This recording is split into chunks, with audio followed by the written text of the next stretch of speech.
सद्गुरुनाथ महाराज की जय। महायोगी स्वामी उमानंद सरस्वती की जय। श्री गुरुगीता हा गुरुभक्ती योगाचा मंत्रराज आहे। कलियुगात संसार सागर तरुण जाण्यासाठी हा महामंत्र गुरुदेवांनी स्वाध्याय म्हणून दिला आहे। श्री गुरुगीतेतील संस्कृत श्लोकांचा अर्थ महायोगी स्वामी उमानंद सरस्वती यांच्या श्री गुरुगीतार्थेश्वरी या विवेचनाच्या आधारे आपण जाणून घेत आहोत। आजचा श्लोक आहे 138। योग्य आसन। कृष्णाजिने ज्ञानसिद्धी मोक्षश्री व्याघ्रचर्मणि कुशासने ज्ञानसिद्धी सर्वसिद्धीस्तु कंबले।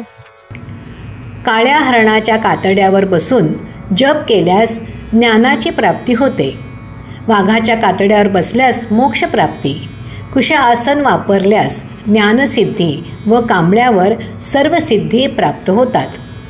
ही सर्व आसने आपण व्यवहारासाठी वापरत नाही, म्हणून ती मलिन पण होत नाहीत। आसन हे स्वच्छ पवित्र केवळ जपासाठीच वापरून मग इतर वेळी वापरात न येणारे हवे। वर दिलेली आसने व्यवहाराच्या वापरासाठी अयोग्य, म्हणूनच जपासाठी योग्य।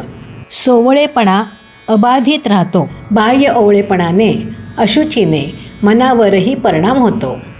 वास्तविक गुरुप्रेमाची खरी आस लागणे हेच श्री गुरुगीतेचे खरे आसन। बाह्य आसनांना महत्त्व नाही, पण तेवढी आस व ध्यास न लागलेल्या साधकांसाठी हे नियम आहेत। ही फलश्रुती आहे।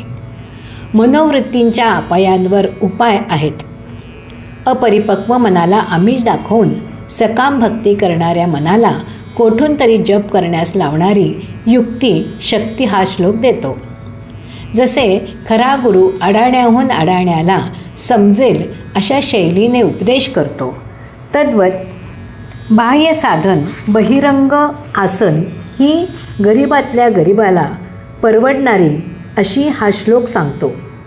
कांबळं घोंगडी ही हवेलीपेक्षा झोपडीतच जास्त आढळते। बाह्य आसन परवडण्याचा प्रश्नच हा श्लोक ठेवत नाही।